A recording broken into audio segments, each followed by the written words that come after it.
Una ama de casa que convenció a millones de compartir sus historias. Coral Lorenzen es una de las primeras personas que dijo: sucede algo serio con estos objetos en el cielo. Un científico que descubrió impactante evidencia sobre un ovni que cayó a tierra. Stanton Friedman, más que ninguna otra persona, dio apertura a Roswell ante el resto del mundo. Un astrónomo que documentaba encuentros cercanos para el ejército estadounidense. Mi padre estaba convencido de que había algo demasiado auténtico para ignorarlo.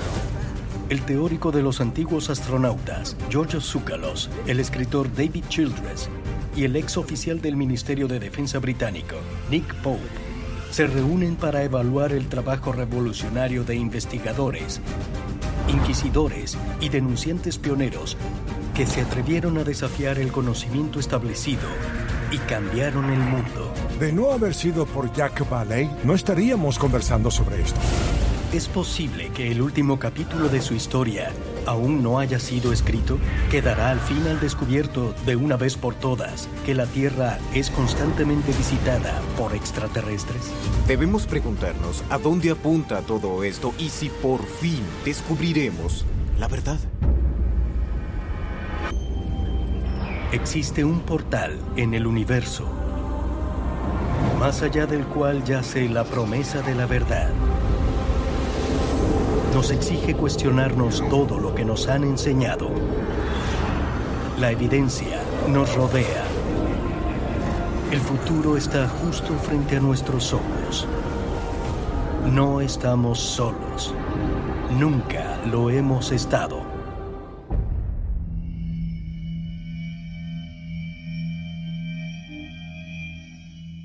Amigos, me alegra mucho compartir con ustedes y poder hablar sobre el fenómeno ovni moderno. El paradigma, sin duda, cambió, porque hace 20 años todo era negado, así que creo que vivimos tiempos increíblemente emocionantes. Estoy absolutamente de acuerdo. Y es a causa de una amplia e interconectada historia de revelación tras revelación desde el propio gobierno. Yo me atrevo a decir que Alienígenas Ancestrales ha contribuido al cambio de paradigma porque las personas se sienten cómodas relatando sus historias y las experiencias que han tenido, y el llamado Zeitgeist ahora juega a nuestro favor. Y de verdad creo que lo que sea que esté ocurriendo con el fenómeno ovni moderno está directamente conectado con el mundo antiguo. Bien, el fenómeno ovni ha ocurrido por miles de años. Hay textos históricos que hablan acerca de los ovnis. Incluso en la Edad Media, hallamos recuentos de que se imprimían en una especie de carteles sobre ovnis como el de Nuremberg o en Basilea. Y vemos reproducciones de lo que apareció en el cielo. Obviamente no hay fotografías, pero se hicieron dibujos. Y la razón por la que ahora hay tantos reportes es porque contamos con la tecnología. Los reportes de extraños avistamientos en el cielo datan de los principios de la historia registrada. Desde hace miles de años, dichos encuentros fueron transmitidos oralmente a través de textos y obras de arte. Pero en 1839, el artista francés Louis Daguerre le otorgó a la humanidad una nueva y poderosa tecnología, el daguerrotipo, el primer proceso fotográfico disponible públicamente. De un momento a otro, era posible compartir las imágenes exactas que la gente veía con sus propios ojos.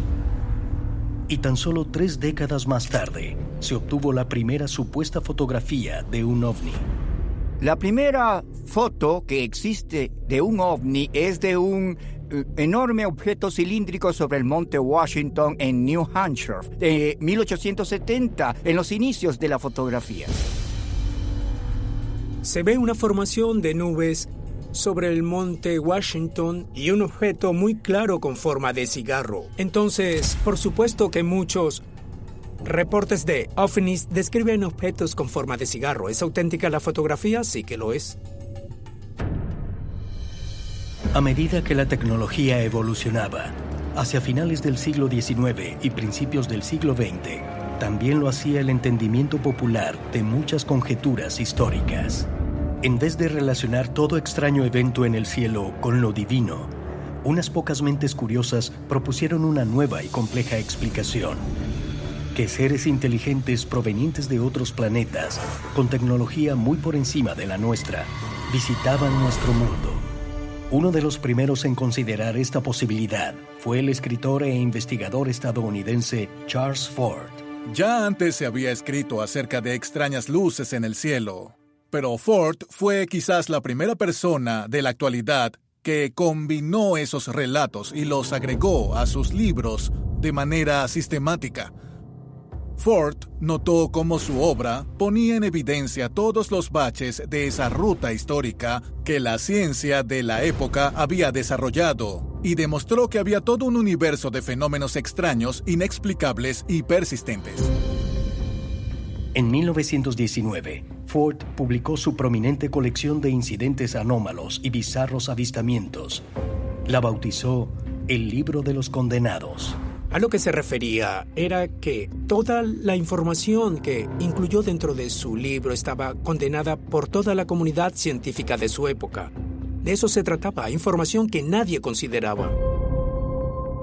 Hoy en día, el término forteano sigue utilizándose para describir eventos que la ciencia convencional no puede explicar, pero pasarían otros 25 años y una guerra mundial para que los investigadores en verdad tomaran en cuenta los relatos de Fort.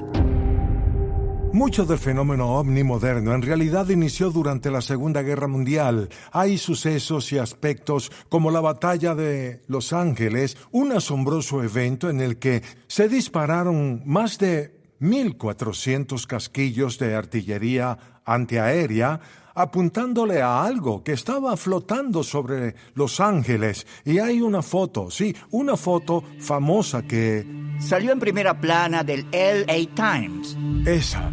Y luego varios pilotos vieron extrañas esferas de luz que llamaron Foo Fighters. Y no podríamos hablar de ovnis sin mencionar una palabra: Roswell.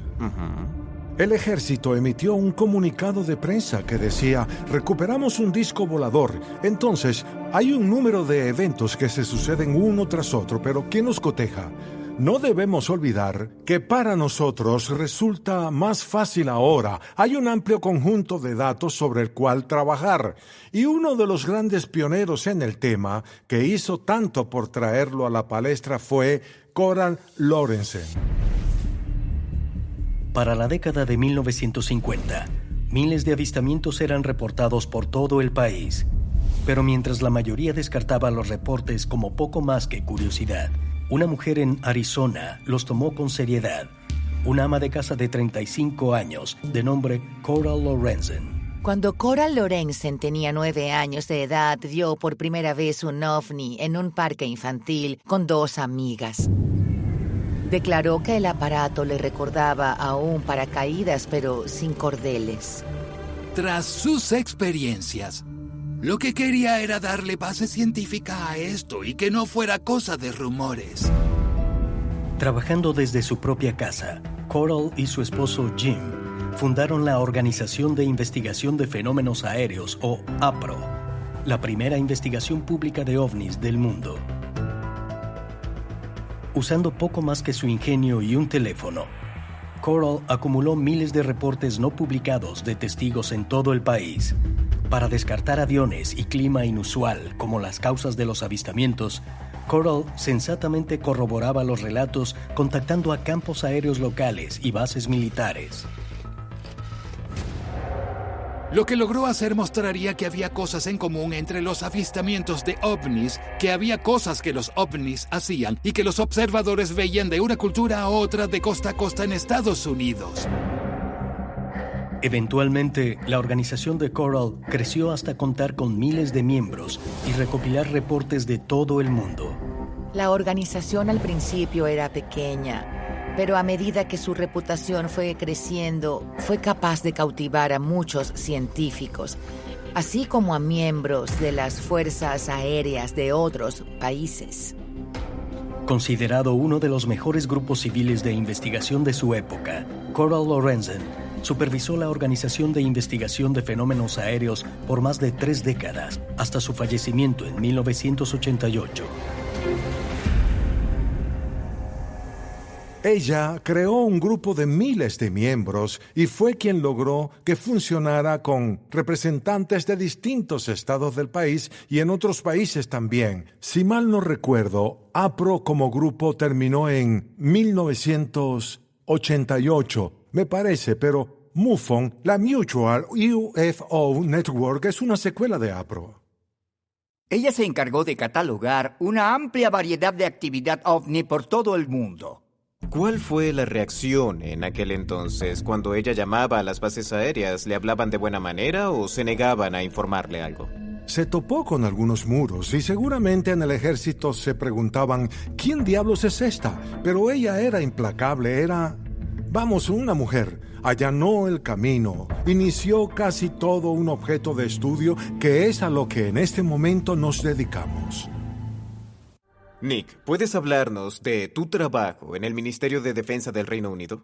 Claro, trabajé allí por 21 años. Y de 1991 a 1994 dirigí su pequeño programa de ovnis. Mi trabajo era investigar el fenómeno ovni para determinar si había algo de relevancia para la defensa, amenazas o cosas de mayor interés científico. ¿Fuiste la primera persona en ocupar el cargo o hubo gente antes de ti? Hubo muchas personas antes de mí.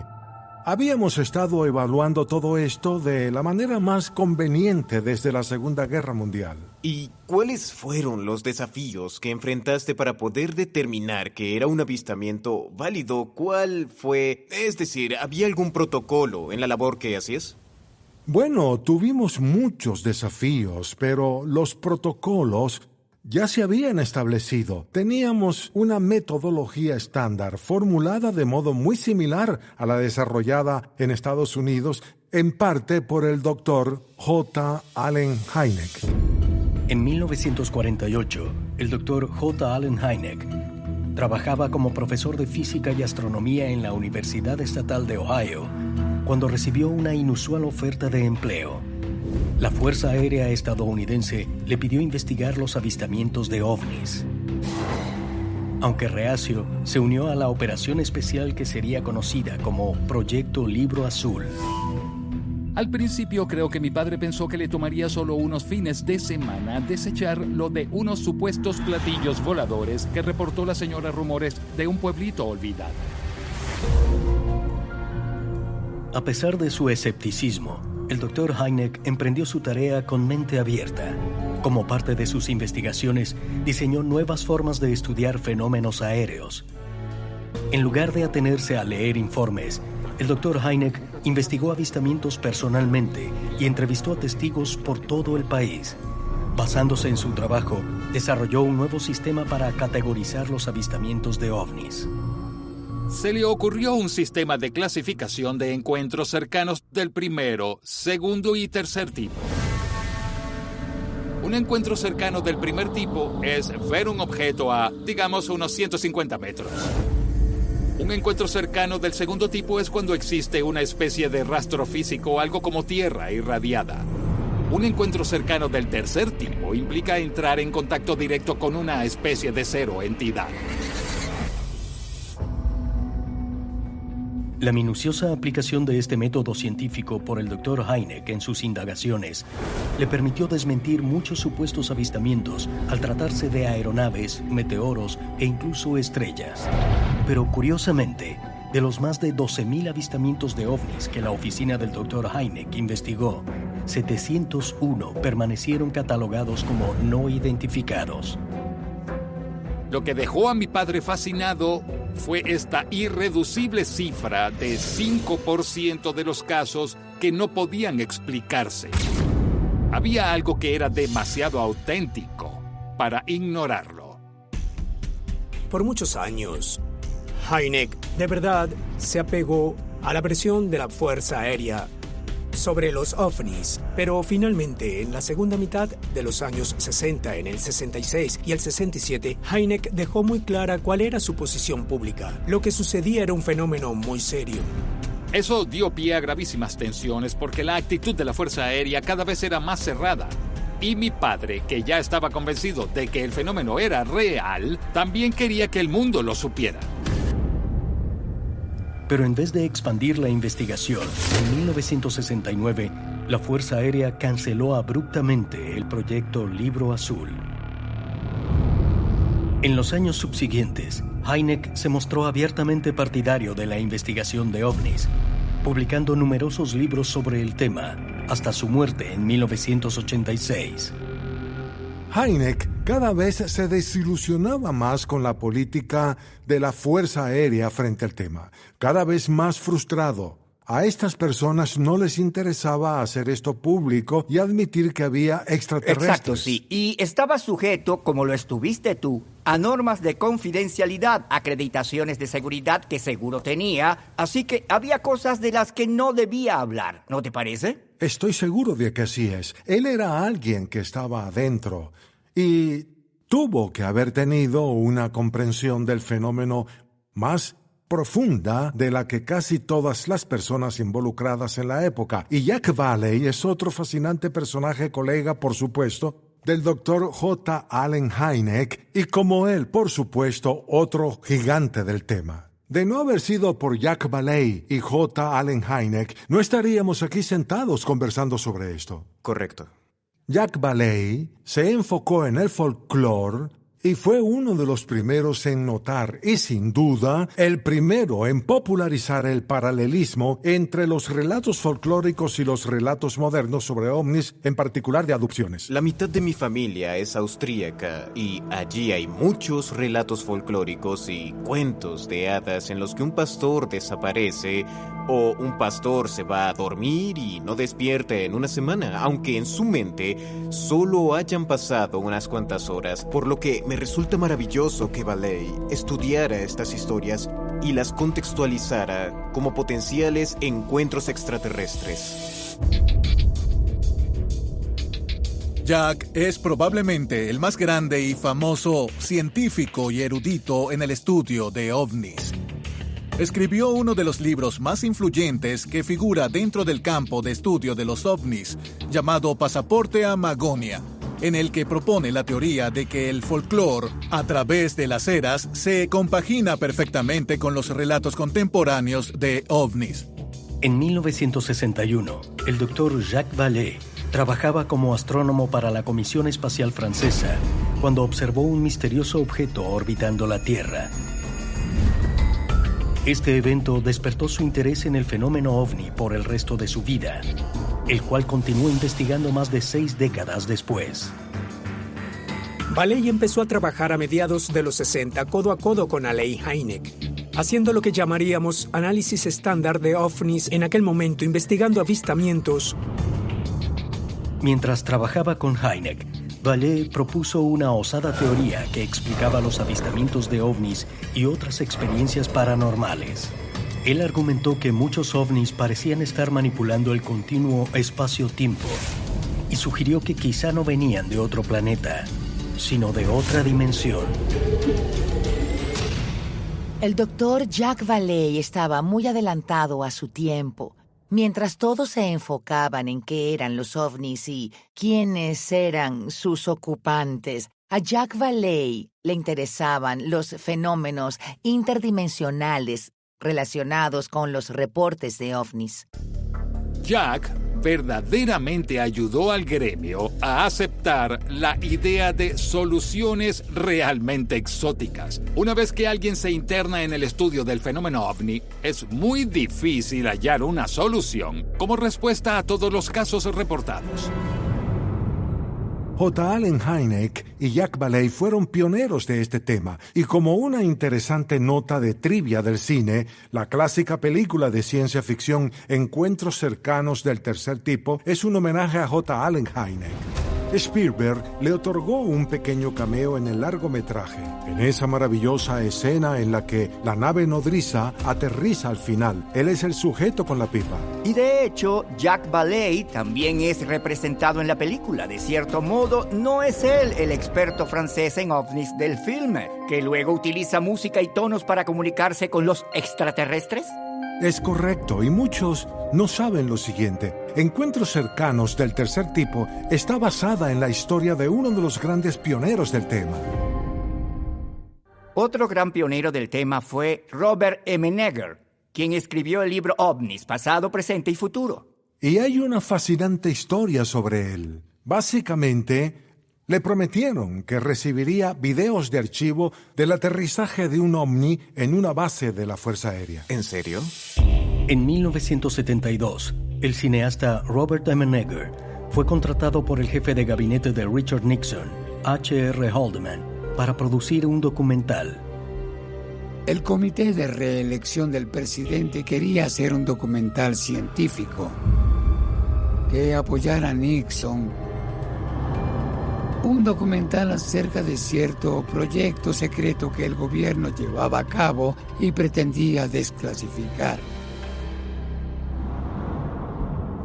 Pero tan pronto como M. Neger dio inicio al proyecto, él mismo dio un giro inesperado. Preguntaron a Bob M. Neger qué le parecía hacer un documental sobre ovnis, y Bob M. Neger quedó pasmado. Él llegó a decirme en su casa: yo no sabía nada sobre ovnis, quedé en shock.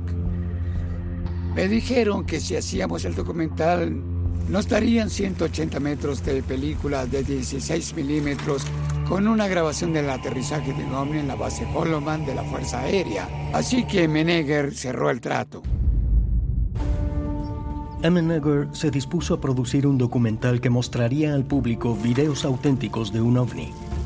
Pero cuando llegó la hora de que le entregaran el sensacional material que se le había prometido, el gobierno cambió de opinión.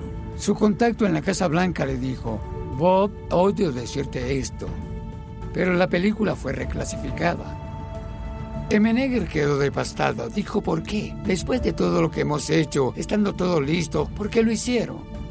Y solo le dijeron Watergate. Le dijeron que no podía utilizar la película, que debía crear su propia versión, algo que quizá ya sucedió repitiéndose en el futuro. Y eso hicieron. Fue un documental llamado OVNIs, pasado, presente y futuro, y publicaron un libro bajo el mismo nombre. Incluso sin contar con los videos militares, el lanzamiento en 1974 del documental de M. Neger causó sensación entre la comunidad OVNI. Y muchos creen que el supuesto encuentro en la base Holloman de la Fuerza Aérea influenció un largometraje mucho más afamado. El documental se hizo famoso en el 75. Encuentros cercanos del tercer tipo de Steven Spielberg fue estrenada en el 77. Y cuando vemos la película, se trata de lo sucedido en la base Holloman de la Fuerza Aérea. Solo cambiaron la ubicación, pero es exacta la historia real.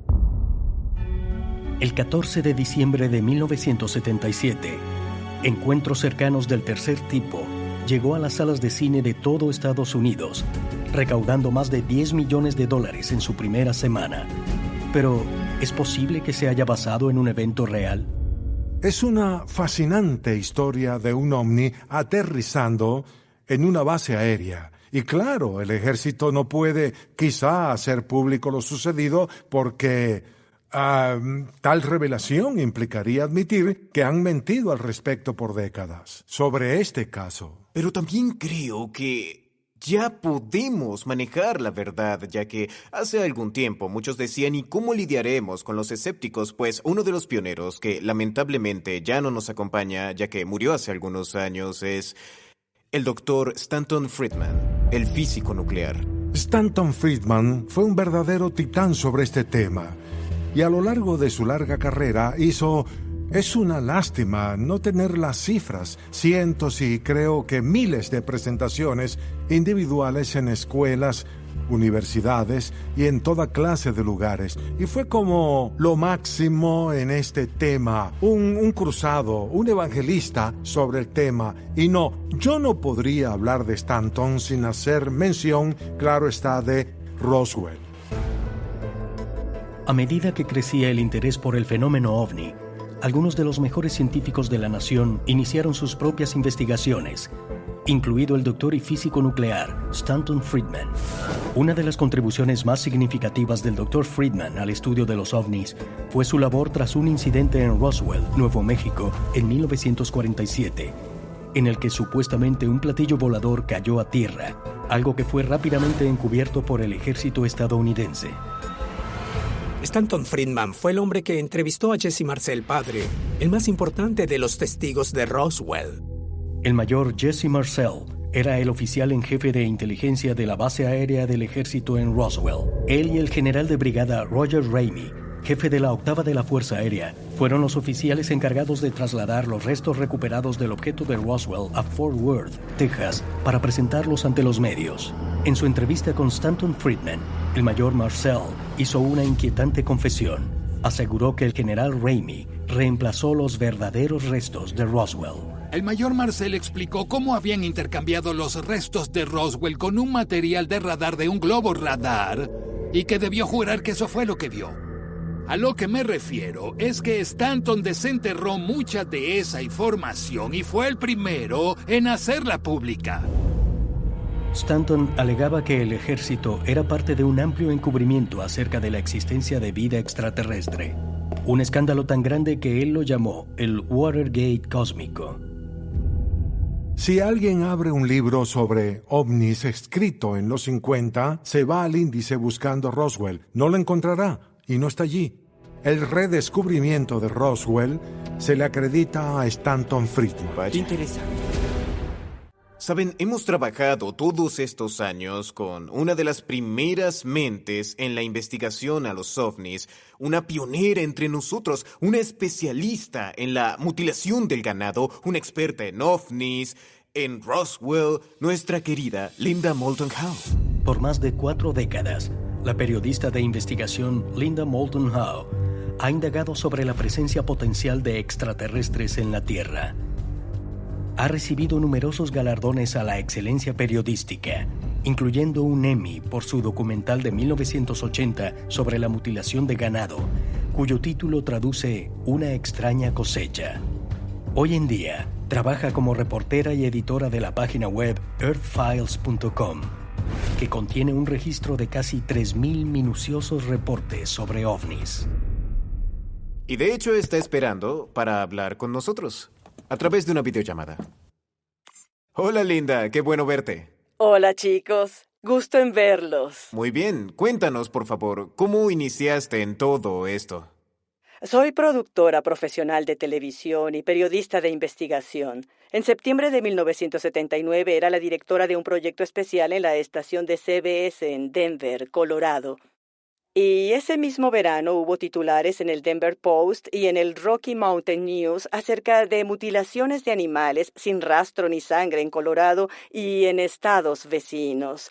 Quería averiguar qué significaba eso de mutilaciones de animales sin rastro ni sangre. Fue así como me involucré y luego produje Una extraña cosecha. Había un claro patrón reconocible de un caso a otro, en el que a los animales se les despojaba de los mismos tejidos: oreja, ojo, mandíbula, lengua, genitales y recto. Y se trataba de cortes que desconcertaban tanto a comisarios como a veterinarios, porque los huesos sobre los que se había hecho los cortes brillaban como si hubiesen sido derretidos y luego pulidos. Muy bien, entonces eso implicaría algún tipo de tecnología externa. Me pregunto, en tu investigación, habiendo conversado con cientos de personas, no solo con rancheros, sino con otros periodistas, gente de podcast, veterinarios, ¿cuál es tu conclusión personal? ¿Quién hace esto y para qué? Bueno, Nick, no hay evidencia más allá de los cadáveres de los animales, pero uno de los rancheros me contó que una noche vio un objeto circular y brillante como un disco iluminar con un haz de luz uno de los pastos, cuando ya se habían dado mutilaciones en la misma área. Y en ese haz de luz, él vio a uno de sus animales. Luego el comisario me relató la misma historia y me dijo: yo sé que los perpetradores de estas mutilaciones sin sangre son criaturas del espacio exterior. Yo sentí que había recibido un choque eléctrico. ¿Criaturas del espacio exterior? ¿Acaso estas bizarras mutilaciones de animales reportadas por todo el país fueron causadas por seres alienígenas? Y de ser así, ¿con qué propósito? He entrevistado literalmente a miles de personas Y uno oye, yo vi este tipo de luz. Vi un haz de luz atrayendo al animal y luego apareció mutilado. Alguien me dijo que vio a un animal ascendiendo a través de un haz de luz y luego apareció mutilado.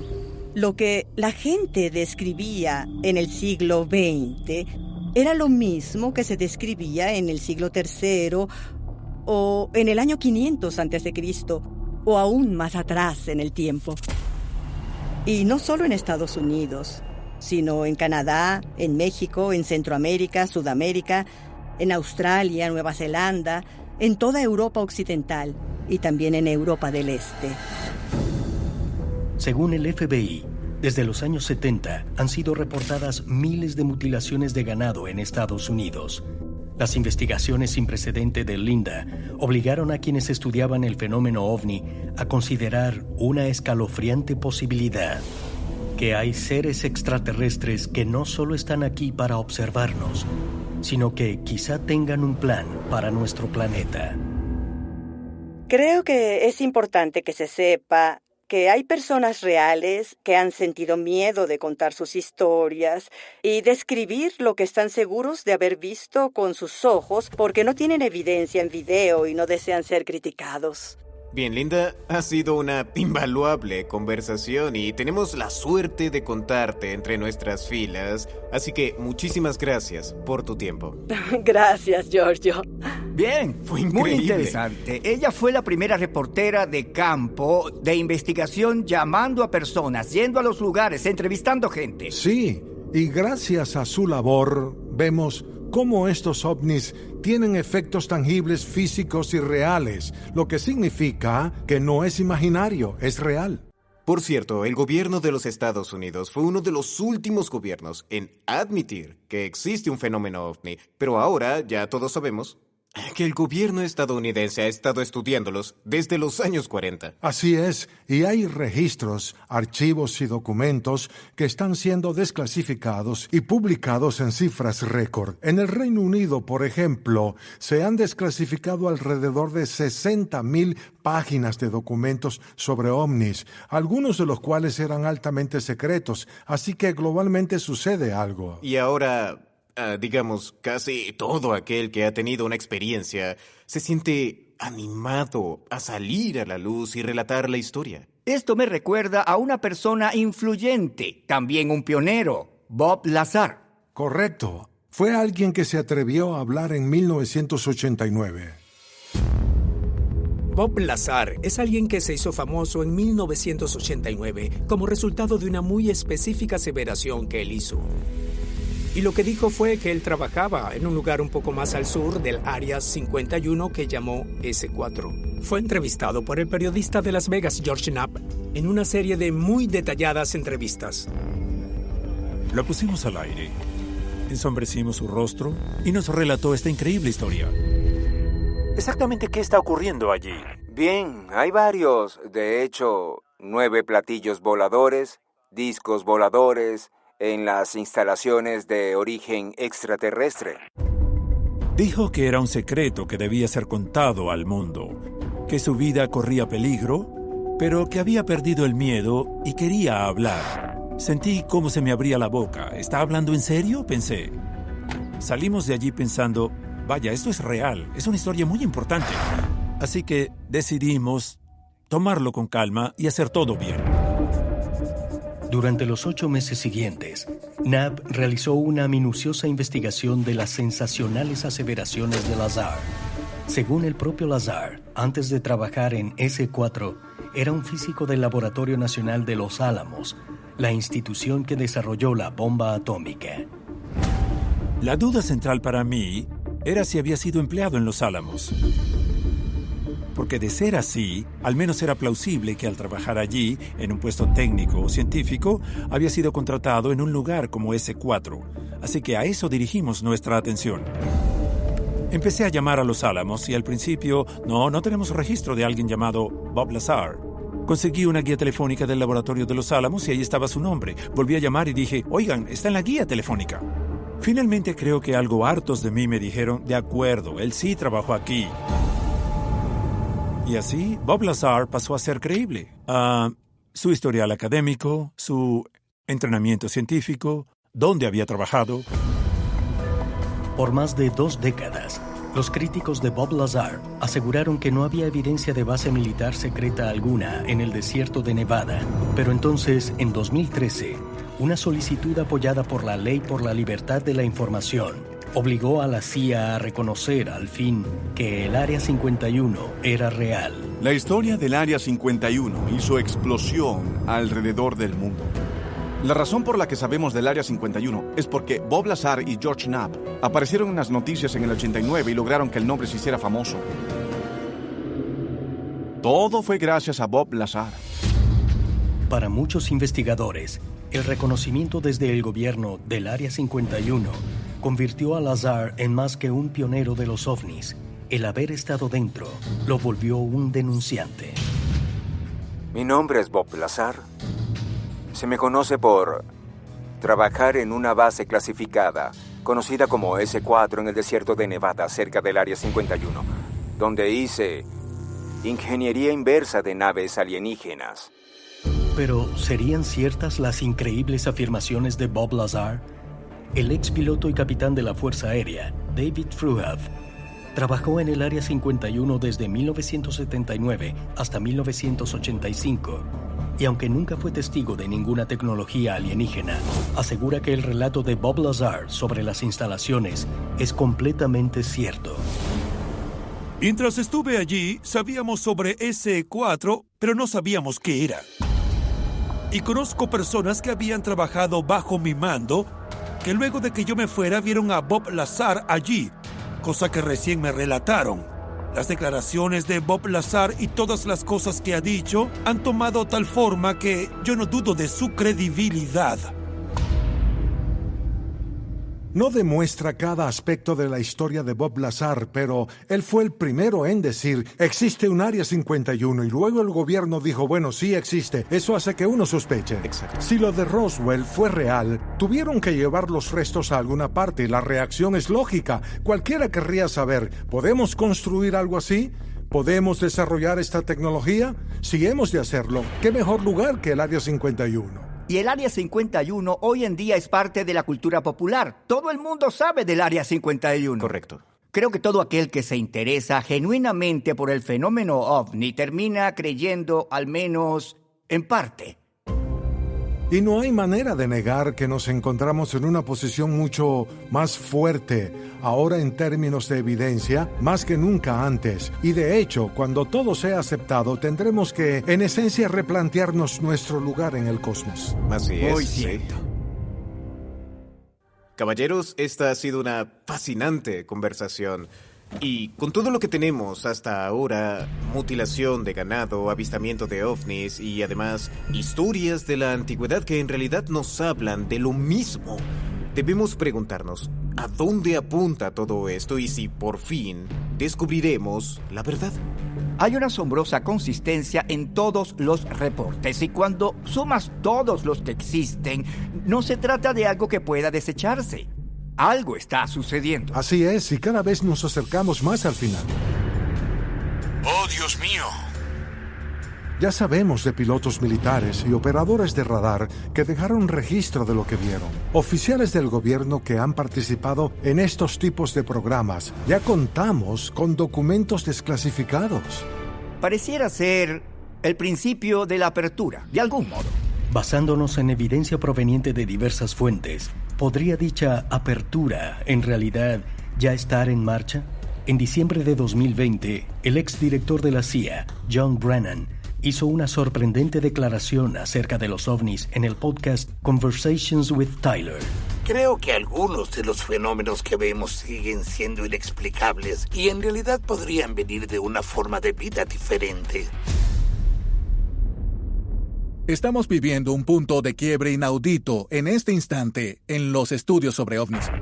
No sabemos qué son estos objetos, pero el hecho de que sean documentados, apoyados por evidencia y por un extenso registro de testimonio verificable, ya no es objeto de disputa.